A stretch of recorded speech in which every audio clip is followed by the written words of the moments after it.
Assalamualaikum warahmatullahi wabarakatuh. Perkenalkan, nama saya Vicky Mazaya dengan NIM 105. Saya akan menjelaskan mengenai debat.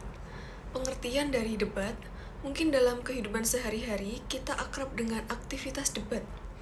Dari perlombaan sekolah, acara formal, televisi, dan sosial media di gawai kita. Aktivitas debat merupakan sebuah perpaduan dari keterampilan berbicara dan pengetahuan yang lengkap terkait topik yang akan didebatkan. Menurut Kamus Besar Bahasa Indonesia, pengertian debat adalah pertukaran dan pembahasan pendapat terkait suatu hal dengan saling menyampaikan argumentasi atau alasan dengan tujuan mempertahankan pendapat bahkan memenangkan pendapat. Kemudian ada fungsi debat. Yang pertama adalah menumbuhkan keterampilan berbicara dalam menyampaikan pendapat dengan baik terhadap konflik yang pro maupun kontra. Yang kedua, menumbuhkan kemampuan dalam menyampaikan argumentasi secara logis dengan bahasa dan gestur sikap yang santun. Kemudian fungsi yang ketiga yaitu belajar mengungkapkan hasil pemikiran pada orang lain. Yang keempat, menumbuhkan keterampilan menilai dan mengklarifikasi pendapat orang lain. Kemudian yang terakhir adalah meningkatkan kepercayaan diri.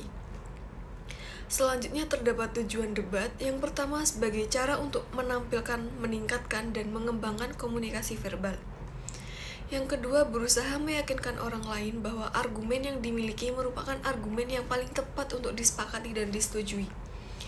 Yang ketiga mempengaruhi sikap dan pendapat orang lain agar mereka sepakat dan setuju dengan argumen yang diusulkan. Kemudian yang keempat dan yang terakhir melatih menemukan argumentasi berdasarkan data yang kuat.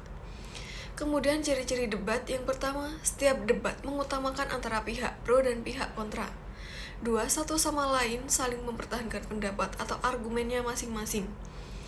3. Terjadi perdebatan, diperlukan pihak penengah atau biasa disebut moderator. Moderator memiliki peran untuk memimpin jalannya debat. Selanjutnya unsur debat. Yang pertama, adanya topik atau masalah yang dibahas. Debat dapat terselenggara apabila ada topik atau masalah yang diangkat dan dibahas. Istilah topik yang diusulkan biasa disebut juga dengan mosi. Yang kedua, tim pro, yaitu memberikan pendapat yang mendukung usulan. Peran tim pro wajib karena akan melawan tim kontra. Selanjutnya ada tim kontra, tugasnya yaitu menyampaikan ketidaksetujuan atau pendapat yang menolak usulan dengan mematahkan argumen yang disampaikan tim pro. Kemudian terdapat pihak netral. Pihak netral dibutuhkan dalam sebuah perdebatan guna memberikan dukungan dan semangat kepada kedua belah pihak yaitu pro dan kontra. Seperti namanya, pihak netral tidak diizinkan untuk mendukung salah satu pihak. Kemudian yang selanjutnya, moderator memiliki fungsi untuk memimpin sebuah perdebatan agar sesuai prosedur debat. Dan moderator memandu pembahasan topik agar tidak keluar dari pembahasan. Kemudian yang terakhir terdapat penulis atau notulen yang bertugas untuk menulis kesimpulan dari debat. Namun, notulen juga mencatat pernyataan, kesimpulan akhir, mosi debat, dan penyampaian para pihak debat. Selanjutnya terdapat struktur debat. Yang pertama adalah pengenalan isu. Jika topik tidak berangkat dari sesuatu yang masih menjadi kontroversi di masyarakat, perdebatan menjadi kurang menarik dan penonton juga kurang antusias untuk menyaksikan. Yang kedua, rangkaian argumen, yakni kedua tim menyajikan pembuktian data dan fakta yang bermanfaat untuk mendukung argumen dari pendapat. Ciri-ciri dari argumen yakni harus relevan, sistematis, jelas, logis, dan disertai dengan bukti. Yang terakhir, penegasan ulang atau kesimpulan yang memiliki fungsi berada di bagian akhir dengan tujuan membuat pernyataan akhir yang menegaskan bahwa bantahan atau pendapat pro ataupun kontra. Kemudian terdapat etika dalam debat, yaitu bertanya secara serius dan tidak menyinggung kekurangan fisik. Selanjutnya, berbicara berdasarkan data dan fakta dan selalu mematuhi aturan debat.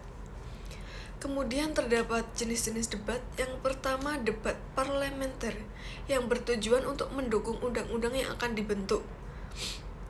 Kemudian terdapat cross-examination debating yang disebut dengan debat untuk pemeriksaan ulang.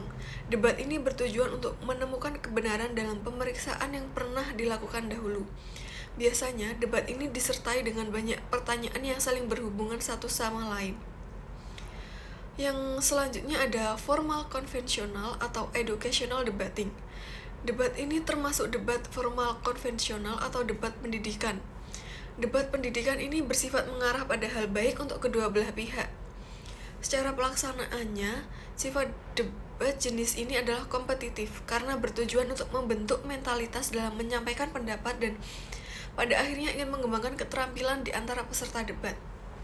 Kemudian selanjutnya tata cara debat. Yang pertama, mengemukakan pernyataan atau tantangan dilakukan secara profesional.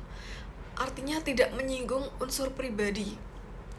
Yang kedua, memiliki keterampilan dalam berkomunikasi dengan baik. Pendapat atau argumen saat berdebat disampaikan dengan bahasa yang lancar dan bahasa yang jelas. Selanjutnya, selalu memperhatikan pernyataan atau sanggahan dari lawan, tim pro maupun kontra. Selanjutnya, menyimak pendapat berdasarkan logika, bukan emosi agar tetap rasional. Selanjutnya, menyajikan materi secara akurat dan berdasarkan data dan fakta. Dan yang terakhir, sesuatu yang disampaikan dalam debat, data harus sahih atau ada bukti sehingga memperkuat debat. Sekian hal mengenai debat yang dapat saya sampaikan. Sekian, wassalamualaikum warahmatullahi wabarakatuh.